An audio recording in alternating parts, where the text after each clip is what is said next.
Hey everybody, my name is Marcus, and in this video I will show you a simple way how you can create a database in Notion. So let's start. The first thing you want to do is just click here on the left down corner, new page. And when you're gonna see a new page, you have options like database here.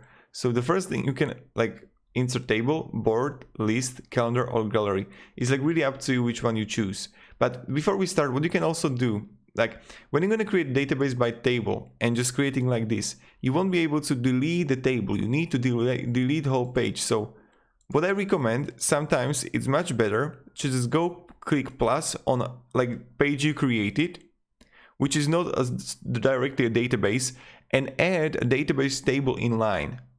Don't create the full page table, but just table in line. And when you got this, what I would do, because you can easily delete this, go to right top corner, go with the full width, so it's really good to look at, and this is what I would do. So, and this is how you can easily add table here, for example. Then I can go also and I don't know, click plus here and add, I don't know, board even. I love boards, I have every day what I'm going to do, so this is in Slovak language. Now this is the first thing that you can do, and then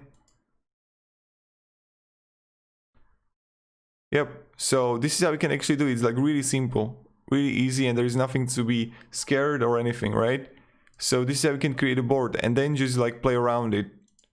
I don't know, add people here, property. I'm going to choose a person, so I can just link someone here. The whole Notion is really intuitive.